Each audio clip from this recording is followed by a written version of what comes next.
बहुत पुराने समय की बात है। सीतापुर नाम के नगर में एक सेठ अपने परिवार के साथ रहता था। सेठ बहुत ही धनवान व्यक्ति था। उसके घर में किसी चीज की कोई कमी नहीं थी। उसका लाखों का कारोबार था। सेठ के परिवार के लोग बहुत ही सदाचारी थे। परिवार में जितने भी लोग थे वे सभी धार्मिक प्रवृत्ति के थे। उसी परिवार में एक कन्या ने जन्म लिया जिसका नाम था संध्या। संध्या बहुत ही बुद्धिमान और संस्कारी लड़की थी। वह भगवान की भक्ति में बहुत ज्यादा लगाव रखती थी। वह गरीब लोगों की समय समय पर मदद करती थी। लोगों की सेवा करना वह अपना पहला कर्तव्य समझती थी। धीरे धीरे समय गुजरता गया और समय के साथ संध्या जवान हो गई। जब उसकी उम्र विवाह के योग्य हो गई तो एक अच्छा परिवार देखकर संध्या का विवाह कर दिया गया। संध्या का ससुर बहुत ही अमीर आदमी था। अमीर होने के साथ साथ वह बहुत ही कंजूस भी था। संध्या जब दुल्हन बनकर उस घर में आई तो उसने अपने ससुराल में किसी को कोई भी शिकायत का मौका नहीं दिया, क्योंकि वह अच्छे संस्कारों में पलकर बड़ी हुई थी। इसलिए अपने पति और सास ससुर की सेवा खूब करती थी।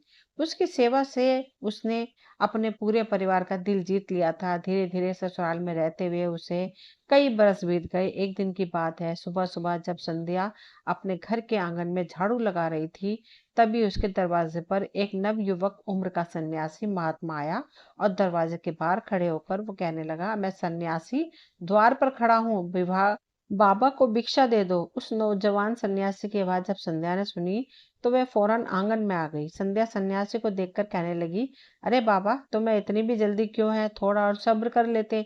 सेठ की बहू के इतना कहने पर वह सन्यासी बोला, देवी मुझे डर लग रहा है। सन्यासी का जवाब सुनकर संध्या हंसने लगी। इधर उस सन्यासी और सेठ की बहू का वार्तालाप चल रहा था। उधर संध्या का ससुर उस समय घर में मौजूद था। वह सेठ उन दोनों की बातें बड़े ही गौर से सुन रहा था। जब उस सेठ ने अपनी बहू के मुंह से बातें सुनी जो उसने सन्यासी से कही थी, आखिर इतनी जल्दी भी क्या है, यह सुनकर संध्या के ससुर के कान खड़े हो गए। क्योंकि संध्या अभी नई नवेली दुल्हन थी और वो सन्यासी भी अभी जवान था।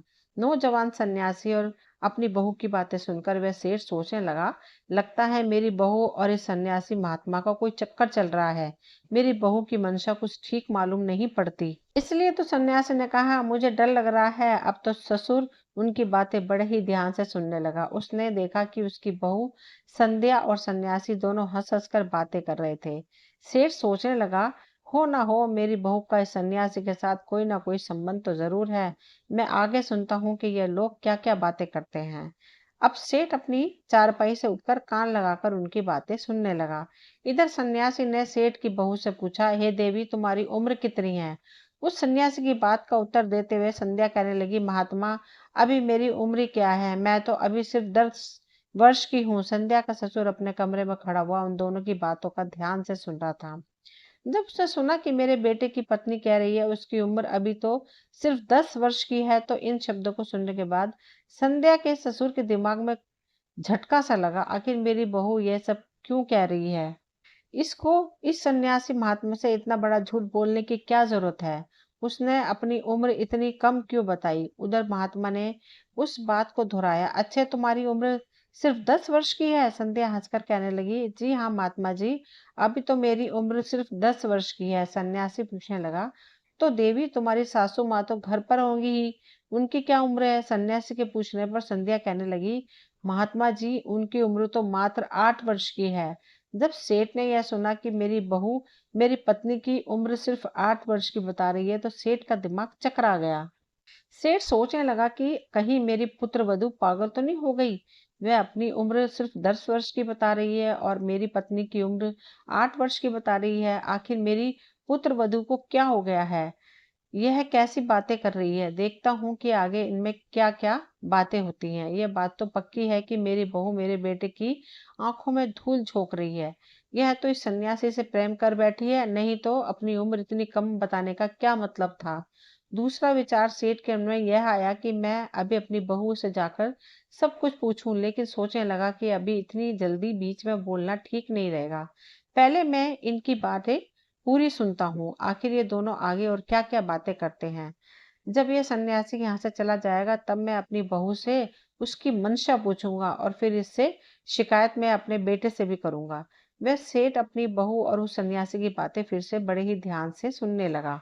इधर सन्यासी महात्मा ने संध्या से फिर पूछा, देवी आखिर तुम्हारे पति की उम्र कितनी है? संध्या ने एक बार फिर बड़ी ही बेबाकी से उत्तर दिया, महात्मा जी मैं क्या बताऊं, मेरे पति की उम्र तो अभी सिर्फ साल की है। बहू के ऐसे वचन सुनकर सेठ की व्याकुलता और बढ़ गई। खिड़की के पास खड़ा खड़ा ससुर सोच रहा था कि मेरी बहू तो बिल्कुल ही पागल हो गई है। ये क्या अनाप शनाप बक रही है। यह सोम को 10 साल का बता रही है, अपनी सास को 8 साल का और अपने पति को सिर्फ 4.5 साल का बता रही है। अब तो हद ही हो गई। इस हिसाब से तो यह मेरी उम्र कितनी बताएगी। चलो देखता हूँ आगे क्या क्या बातें करते हैं। पहले मैं इन दोनों की बातें पूरी सुन लेता हूँ कि यह मेरे बारे में क्या बोलेगी। उस सन्यासी महात्मा ने एक बार फिर से बहू से कहा, अच्छा अपने अपने और अपनी सास की आयु और अपने पति की आयु तो मुझे बता दी, अब तुम यह बताओ कि तुम्हारे ससुर की उम्र कितनी है। सन्यासी महात्मा के ऐसे पूछने पर संध्या कहने लगी, हे सन्यासी महाराज, अपने ससुर की उम्र तो मैं क्या बताऊं, मेरे ससुर का तो अभी जन्म भी नहीं हुआ। बहू के इस जवाब ने सेठ को आपे से बाहर कर दिया। वह पागल सा हो गया, उसका दिमाग चकराने लगा। अब तो उसे कुछ भी समझ नहीं आ रहा था कि आखिर यह सब चल क्या रहा है। मेरे बेटे के साथ इसका विवाह हुआ है और यह कह रही है कि मेरे ससुर का तो अभी जन्म ही नहीं हुआ। आखिर मेरी बहू मेरे बारे में यह सब क्या कह रही है। अब तो मुझे ऐसा लगता है कि या तो मैं पागल हो गया हूँ या फिर मेरी बहू पागल हो गई है। सेठ की बहू उस सन्यासी महात्मा को भिक्षा देने के बाद अपने घर के अंदर चली गई। इधर मन ही मन जलता हुआ सेठ अपने कमरे से बाहर निकल आया और फिर उसके मन में आया कि मैं जाकर अभी अपनी बहू से यह बात पूछूं। वह उस नौजवान साधु के साथ हंस हंस कर क्या उल्टी सीधी बातें कर रही थी। फिर उसके मन में दूसरा विचार आया कि नहीं, मेरी बहू तो चरित्रहीन है, मैं उससे क्या पूछूं। मैंने तो खुद अपने कानों से सब सुना है और अपनी आंखों से देख लिया है। जरूर उस साधु के साथ मेरी बहू का कोई अवैध रिश्ता है। मेरी बहू होते हुए इसने हमारे खानदान की नाक कटवा दी। अब मैं इसे अपने घर में नहीं रखूंगा। मैं यह बात पंचायत के सामने लेकर जाऊंगा। पंचायत में सभी पंचों के सामने ही मैं अपनी पुत्र वधू से सवाल करूंगा। मुझे तो अब इसे पुत्र वधू कहते हुए भी बहुत घिन आ रही है। सेठ ने तुरंत संध्या के माँ बाप के घर में खबर भिजवा दी कि जैसे भी हो वैसे ही वह तुरंत सीधे यहाँ चले आए। ऐसा विचार करके वह सेठ अपने घर से निकलकर बाहर चला गया। घर से निकलने के बाद वह सीधे पंचों के पास गया। पंचों की टोली ने जब सेठ को आता हुआ देखा तो मुखिया पूछने लगा, आज आपके इधर आने का क्या कारण है सेठ जी? आप तो बहुत परेशान दिखाई दे रहे हैं, क्या कोई बात हो गई है? सेठ दुखी होकर कहने लगा, पंच परमेश्वर, आज मैं किसी को मुंह दिखाने के लायक नहीं रहा। मेरी पुत्र वधू तो बहुत ही चरित्रहीन निकली। उसके साथ साथ वह इतनी बड़ी झूठी और मक्कार है कि मैं आपको बता नहीं सकता। पंचों में अपनी इस बहू से छुटकारा पाना चाहता हूँ। मैं तो जैसे तैसे करके वहां से बचकर आया हूँ, नहीं तो आज मैं अपनी बहू की बातें सुनकर पागल हो जाता। पंचों ने पूछा, आखिर ऐसी क्या बात हो गई? सभी लोग सेठ के दरवाजे पर इकट्ठा हो गए। संध्या के माता पिता भी वहीं पर बैठे हुए थे। इधर पंचों ने सेठ से कहा, सेठ जी ऐसी कौन सी बात है जो आपने अपने घर पर पंचों को बुलाया है? आखिर घर में ऐसी कौन सी समस्या आ गई जिसे लेकर पंचायत करनी पड़ी? अब तो सभी पंच तुम्हारे घर पर आ चुके हैं, बताओ आखिर बात क्या है? तब सेठ ने कहा, मुखिया जी, मैं अपनी पुत्र वधू संध्या को पंचायत में बुलाना चाहता हूँ। सबसे पहले आप मेरी बहू को बुलवाइए। पंचायत का आदेश मिलते ही तुरंत संध्या को बुलाया गया। जब सेठ की बहू आ गई तो पंचों ने फिर से कहा, सेठ जी अब तो आपकी बहू भी आ गई, अब तो बताइए कि आखिर ऐसी कौन सी बात है? तुम्हारी बहू ने ऐसा क्या कर दिया जो तुमने इतने दुखी हो रहे हो? सेठ कहने लगा, मुखिया जी, आज सुबह जब मैं सोकर उठा तो मैंने कुछ ऐसा देखा जिसे देखकर और सुनकर मैं बहुत दुखी हो गया हूँ। मैंने देखा कि मेरी बहू आंगन में झाड़ू लगा रही थी कि तभी दरवाजे पर एक नौजवान साधु आ गया। वह दरवाजे के बाहर खड़ा होकर भिक्षा मांगने लगा। जैसे ही उस सन्यासी महात्मा की आवाज मेरी बहू के कानों में पड़ी तो वह उसी समय भिक्षा लेकर द्वार पर आ गई। इतना कहकर सेठ चुप हो गया। तब मुखिया ने कहा, सेठ जी इसमें दुखी होने वाली कौन सी बात है? यह तो बहुत अच्छी बात है। यह तो हर नारी को करना चाहिए। बस इतनी सी बात के लिए तुमने अपने द्वार पर पंचायत बुला ली। घर के दरवाजे पर आए हुए साधु सन्यासी या भूखे भिखारी को भिक्षा देना हर नारी का धर्म है। इसमें इतना परेशान होने वाली क्या बात है? तब सेठ कहता है, आप सभी लोग जरा सब्र कीजिए, मैं आपको पूरी कहानी सुनाता हूँ। मेरी बहू की करतूत सुनकर आप लोग भी पागल हो जाएंगे। मेरी समस्या बहुत बड़ी है, यदि कोई छोटी सी बात होती तो मुझे कोई फर्क नहीं पड़ता। मैं पंचायत क्यों बुलाता, आप लोगों को परेशान क्यों करता। दरअसल बात बहुत ही गंभीर है और उसका फैसला सिर्फ पंचायत में ही हो सकता है। मुखिया ने कहा, ठीक है सेठ जी, आपकी बातें सुनकर तो ऐसा लग रहा है जैसे कोई बड़ी बात नहीं है। सेठ बोला, अरे नहीं, जिस बात को लेकर मैं इतना चिंतित हूँ, यदि वह बात आप भी जान लेंगे तो आप भी मेरी परेशानी को समझ जाएंगे। तब मुखिया कहने लगा, सेठ जी आप इतनी देर से हमें गोल गोल घुमा रहे हैं, साफ साफ क्यों नहीं बताते कि आखिर बात क्या है। तब सेठ ने कहा, देखो बात यह है कि मेरे दरवाजे पर भिक्षा मांगने के लिए एक नौजवान सन्यासी आया, तो मेरी बहू को चाहिए था कि वे चुपचाप ले जाकर उसे भिक्षा दे देती। उससे बातचीत करने की क्या जरूरत थी, और अगर बातचीत कर भी रही थी तो उसने ऐसी बातचीत की कि यदि आप लोग भी सुन लेंगे तो आपको भी लगेगा कि मेरी बहू ठीक नहीं है, और तब आपको समझ में आएगा कि आखिर मैंने पंचायत क्यों बुलाई है। अब आप लोग यह बात मेरी बहू के मुंह से ही सुनिए कि मेरी बहू और नौजवान सन्यासी के बीच आखिर क्या बातचीत हुई थी। सेठ की बात सुनकर उसकी बहू कहने लगी, पिताजी बताने के लिए तो मैं भी बता सकती हूँ कि मेरे और सन्यासी के बीच में क्या बातचीत हुई थी, लेकिन पिताजी घर में पंचायत तो आपने बुलाई है, इसलिए पहला अधिकार आपका बनता है कि आप बताइए, इसके बाद मैं आपको एक एक सवाल का उत्तर दूंगी। बहू की बातें सुनने के बाद पंचों को भी लगा कि वह ठीक कह रही है।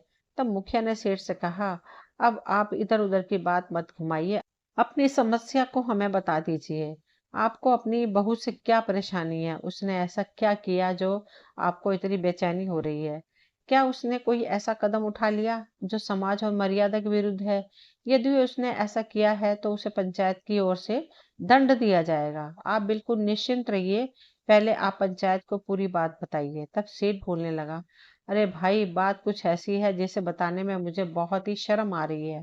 आप लोगों को तो मालूम है कि मैं इस गांव का बहुत इज्जतदार व्यापारी हूँ, लेकिन मुझे लगता है कि मेरी बहू ने मेरी सारी इज्जत मिट्टी में मिला दी। मेरा सारा मान सम्मान उसने महात्मा से बातें करके धूल में मिला दिया। वे कुछ ऐसी बातें हैं जिन्हें ना तो मैं कह सकता हूँ और ना ही आपको सुनने में अच्छी लगेंगी, इसलिए आप बहू से ही पूछ लीजिए। तब मुखिया ने बहू से कहा, बहू अब तुम ही बता दो, आखिर सन्यासी और तुम्हारे बीच ऐसी क्या बातें हुई थी। संध्या कहने लगी, ठीक है पिताजी, यदि आपको बताने में शर्म आती है तो मैं ही बता देती हूँ कि मेरे और महात्मा के बीच में क्या बातचीत हुई थी, लेकिन पिताजी शुरुआत तो आपको ही करनी पड़ेगी। पहली बात आप कहेंगे और फिर मैं उसका उत्तर दूंगी। यदि मैं गलत हुई तो पंचायत मुझे जो भी सजा सुनाएगी मुझे मंजूर होगी। तब सेठ कहता है, सब लोग ध्यान से सुनो, मेरे दरवाजे पर एक सन्यासी महात्मा भिक्षा मांगने के लिए आया। और फिर सेठ अपनी बहू की तरफ देखते हुए कहने लगा, जब वह सन्यासी आया तो तुमने उससे क्या कहा था। सन्यासी, अभी इतनी जल्दी किस बात की है, बताओ तुमने यह कहा था या नहीं। सारी पंचायत जानना चाहती है कि तुमने क्या कहा था, तुमने उस महात्मा को ऐसा क्यों कहा। ससुर के वचन सुनकर बहू कहने लगी, हाँ पिताजी, मैंने ये बात उस महात्मा से कही थी।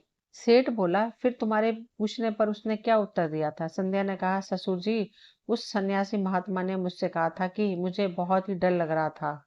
सेठ कहने लगा, तो बहू, अब तुम ही पूरी पंचायत के सामने यह बात बताओ कि इन सब बातों का क्या मतलब था। ऐसी बात सुनकर भला किसका दिमाग नहीं घूमेगा। मैं तो तभी समझ गया था कि तुम चरित्रहीन हो, इसलिए अब मैं तुम्हें अपने घर में नहीं रखूंगा। बहू ने जवाब दिया, ससुर जी, अगर मेरी बात गलत निकली तो मैं सबके सामने कहती हूँ कि मैं खुद ही आपका घर छोड़कर चली जाऊंगी। पहले आप मेरी पूरी बात को सुन लें। मैंने उस नौजवान सन्यासी से इसलिए यह बात कही थी कि उसने छोटी सी उम्र में ही सन्यास धारण कर लिया। जो उम्र खेलने कूदने हंसने खेलने की होती है, उस उम्र में वह वैराग्य धारण करके सन्यासी बन गया।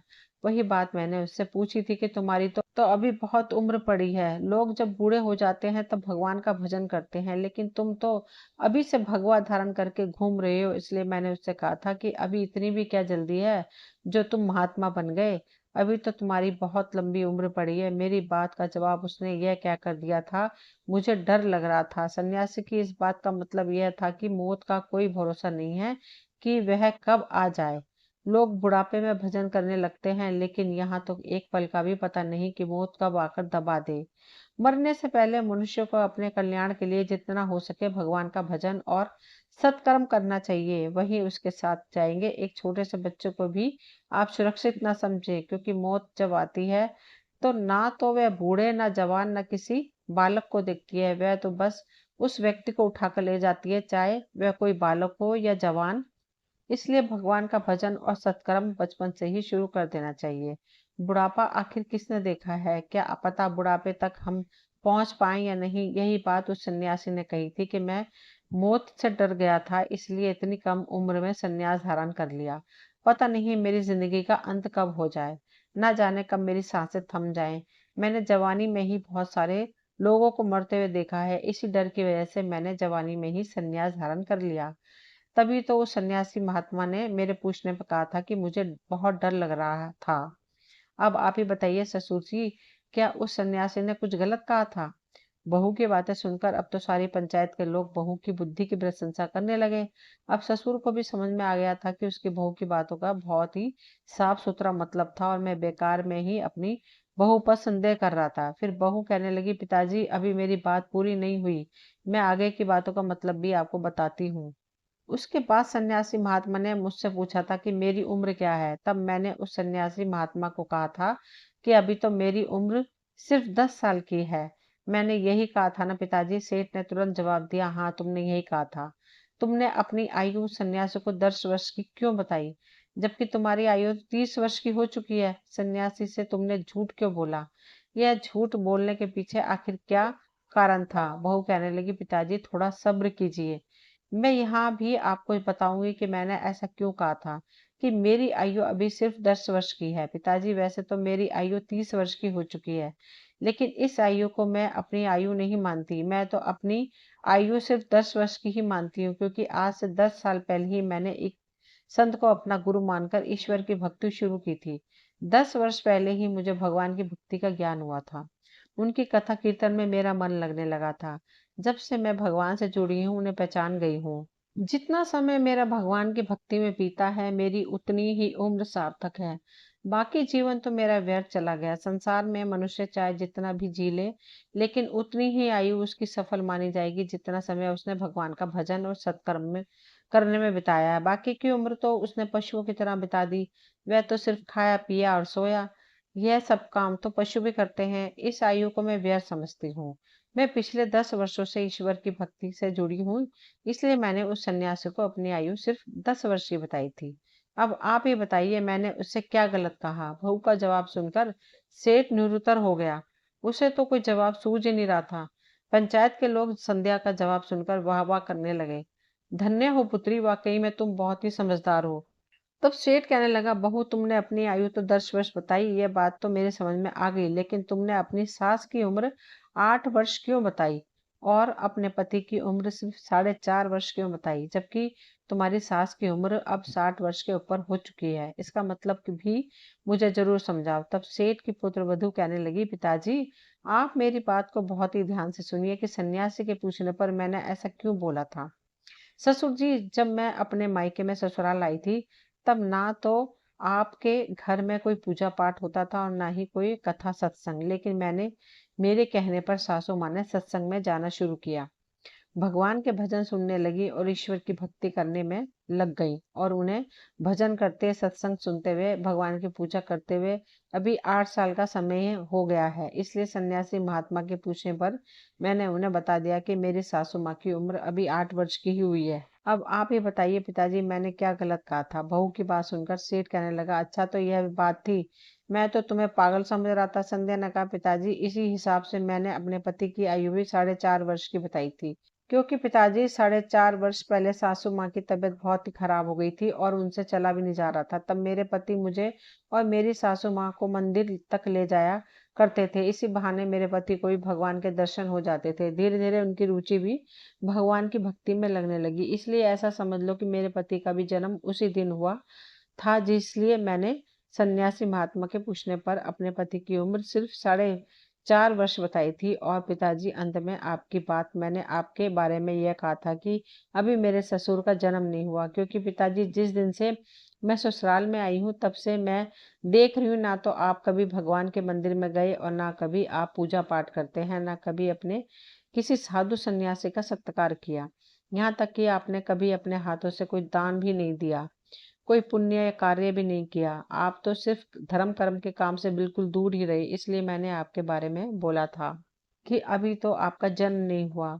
आपने अपनी जिंदगी में कभी 2 रुपए का दान भी नहीं किया। तब सेठ कहने लगा, देखो मैं पूरा दिन दुकान पर बैठा रहता हूँ, व्यापार में लगा रहता हूँ, मुझे पूजा पाठ करने का, कथा कीर्तन सुनने का समय ही नहीं मिल पाता।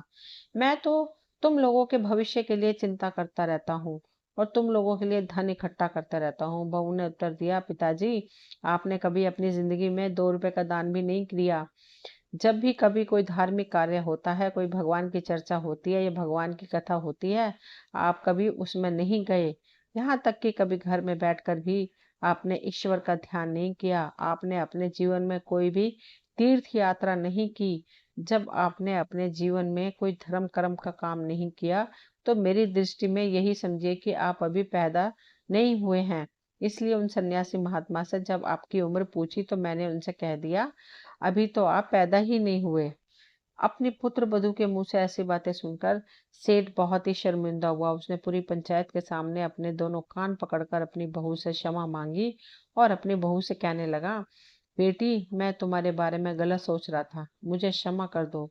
तुम्हारी बातें सुनकर तो ऐसा मुझे लग रहा है कि मुझे तुम पर गर्व होना चाहिए कि तुम सचमुच बहुत ही बुद्धिमान हो। इसके बाद भी सभी पंचों से हाथ जोड़कर सेठ ने माफी मांगी और अपनी पुत्र वधू को लेकर घर के अंदर चला गया। घर जाने के बाद सेठ ने अपनी पुत्र वधू से कहा, बेटी तुमने सचमुच आज मेरी आंखें खोल दी। वास्तव में आज तक मेरा जन्म नहीं हुआ था, अब मैं जन्म लेना चाहता हूँ। ससुर की इतनी बात सुनते ही बहू कहने लगी, यह तो बहुत अच्छी बात है पिताजी, जब जागो तभी सवेरा। यह भी बहुत बड़ी बात है कि बुढ़ापे में ही सही कम से कम आप भगवान से तो जुड़े, वरना लोग पूरा जीवन निकाल देते हैं खाने पीने और सोने में, कभी भगवान का भजन नहीं करते। अगले ही दिन सेठ ने अपने मुनीम को अपने पास बुलाया और कहने लगा, मुनीम जी हमारे गोदाम में जो पिछले साल का बचा हुआ अनाज पड़ा है, वह अनाज अब खराब हो रहा है। उस अनाज को आज तक किसी व्यापारी ने नहीं खरीदा। उस अनाज को मैं गरीब और असहाय लोगों को दान कर दूंगा। अब मैं अपनी बची हुई जिंदगी में खूब दान पुण्य का कार्य करूंगा। इस प्रकार सेठ मुनीम से पिछले साल का वह अनाज बोरियों में भरवाकर सेठ के दरवाजे पर रख दिया। वह अनाज बारिश में भीगने के कारण खराब हो गया था। सेठ ने सोचा, इस बेकार अनाज को मैं गरीबों में दान कर दूंगा। जैसे ही वह खराब अनाज की बोरियां सेठ के दरवाजे में पहुंची तो उन बोरियों में से बदबू आ रही थी। बदबू की वजह से सेठ की बहू घर से बाहर निकल कर आई। संध्या ने घर से बाहर आकर देखा कि खराब गेहूं की बोरियां भरी हुई हैं। इस पर संध्या ने अपने ससुर से पूछा, पिताजी ये अनाज की बोरियां आपने यहाँ पर किस लिए मंगवाई हैं? तब सेठ ने कहा, तुमने कल जो कहा था कि मैंने अब तक जन्म नहीं लिया है, इसलिए कल से मैं दान पुण्य के कार्य करूंगा। और मुनीम से कहकर मैंने अपने गोदाम से ये गेहूं की बोरियां मंगवा ली हैं। संध्या अपने ससुर की मनसा को समझ चुकी थी कि मेरे ससुर ये सड़ा हुआ अनाज गरीबों को खिलाना चाहते हैं। संध्या बहुत ही समझदार थी। वह मन ही मन सोचने लगी, मेरे ससुर जी सुधरे तो हैं लेकिन पूरी तरह से नहीं। अब तो मुझे ही कुछ ऐसा करना चाहिए कि उन्हें अपनी गलती का ज्ञान हो जाए। काफी सोच विचार करने के बाद संध्या ने उस सड़े हुए गेहूं में से कुछ गेहूं निकाला और उसका आटा बना लिया। शाम को जब संध्या का ससुर भोजन करने के लिए आया तो संध्या ने उस आटे की बनी हुई रोटियां बनाकर अपने ससुर के सामने परोस दी। जैसे ही सेठ ने पहला निवाला खाया तो सड़े हुए अनाज की रोटी खाकर वह एकदम से उल्टी करने लगा। रोटियों से दुर्गंध आ रही थी। सेठ गुस्से में आकर चिल्लाने लगा, बहू रानी, आज तुमने एक ऐसी रोटियां बनाई हैं, आज रोटियों में से दुर्गंध क्यों आ रही है? मेरा सारा मुंह खराब हो गया। संध्या ने वही रसोई में से पूछा, क्या बात है पिताजी? तो सेठ कहने लगा, बहू रानी ये तुमने आज कैसी रोटियां बनाई हैं? इस रोटी को खाते ही मुझे उल्टी आने लगी। आज तुमने कैसा भोजन बनाया है? ससुर की बात सुनकर संध्या रसोई से बाहर आई और कहने लगी, ससुर जी मैंने तो ठीक वैसी रोटियां बनाई है जैसी मैं रोज बनाती हूँ। सेठ ने कहा, नहीं नहीं बहू, जैसी रोटियां तुम रोज बनाती हो आज वैसी रोटियां नहीं है। आज तो इस भोजन में से बहुत दुर्गंध आ रही है। कहीं कोई जीव जंतु या कीड़ा मकोड़ा तो इस भोजन में नहीं गिर गया? संध्या कहने लगी, नहीं ससुर जी, मैंने तो अभी अभी अनाज पीसकर इसकी रोटियां बनाई हैं। सेठ बोला, तुमने कौन से गेहूं की रोटियां बनाई हैं? संध्या ने कहा, पिताजी वही गेहूं जो आप गोदाम से लेकर आए हैं, जो घर के बाहर रखा हुआ है, उन्हीं बोरियों में से मैंने कुछ गेहूं निकाला, उसका आटा बना लिया। सेठ को जैसे ही पता चला कि सड़े हुए गेहूं से रोटियां बनी हैं तो वह अपनी बहू पर चिल्लाने लगा, बहू तुमने उस सड़े हुए अनाज की रोटियां क्यों बनाई? वो अनाज तो मैंने गरीबों में दान करने के लिए रखा था। अपने खाने के लिए तो मैंने साफ सुथरा अनाज अलग से रखा हुआ था। अपने ससुर की बात सुनकर बहू कहने लगी, पिताजी मुझे मालूम था कि वह अनाज सड़ा हुआ है, इसलिए तो मैंने सोचा कि मैं अभी से ऐसा सड़ा हुआ खाना खाने की अपनी आदत बना लूं। ससुर ने पूछा, बहू कैसी बात करती हो? कैसी आदत? संध्या ने कहा, ससुर जी मैंने सुना है और हमारे शास्त्रों में लिखा है कि जैसा हम इस जन्म में किसी को दान देते हैं, ठीक वैसा ही अगले जन्म में हमें भी मिलता है। इसलिए ससुर जी मैंने सोचा है कि इस जन्म में यदि हम गरीब लोगों को सड़ा गला अनाज दान में देंगे तो अगले जन्म में हमें भी सड़ा गला खाने को मिलेगा। इसलिए मैंने उस सड़े हुए अनाज की रोटियां बनाई। यदि हम अभी से ही ऐसी रोटियां खाना सीख जाएंगे, तभी तो ऐसी रोटियां खाने की हमारी आदत बन जाएगी, क्योंकि अगले जन्म में हमें भी ऐसा ही अनाज मिलेगा। परमात्मा हमें हमेशा वही लौटाता है जो हमने दिया है। ससुर कहने लगा, बहू आज मुझे तुम्हारी बातों का मतलब ठीक से समझ में आ गया। मैं आज ही इन सड़ी हुई अनाज की बोरियों को नगर के बाहर कूड़ेदान में फेंक दूंगा और हमारे गोदाम में जो अच्छा अनाज पड़ा है वही मैं दान करूंगा। उसी समय सेठ ने अपने मुनीम को बुलाया और उससे कहा कि यह सड़े हुए अनाज की बोरियां तुम नगर से बाहर फेंक दो और हमारे गोदाम में जो साफ सुथरा और अच्छा अनाज रखा है वो बोरियां में भरकर मेरे घर के बाहर रखवा दो। मैं उसे गरीबों में दान करूंगा। मुनीम कहने लगा, सेठ जी आपको क्या हो गया है? सेठ ने कहा, मेरी बहू ने मेरी आंखें खोल दी हैं। जैसा दान हम इस जन्म में करते हैं अगले जन्म में हमें उसी का फल मिलता है। अगले दिन सेठ के दरवाजे पर साफ सुथरे अनाज की बोरियां रख दी गई। सेठ ने वो अनाज सभी गरीब और जरूरतमंद लोगों में दान कर दिया। अब तो नगर के सभी गरीब और बेसहारा लोग सेठ की वाह वाह करने लगे और उसे दिल से आशीर्वाद देने लगे। यह देखकर संध्या ने अपनी सास से कहा, माँ जी आप पड़ोस की औरतों को बुलाकर लाइए। सास ने पूछा, बहू आखिर ऐसी क्या बात है जो मैं पड़ोस की औरतों को बुलाकर लाऊं? तुम उनको क्या करोगी?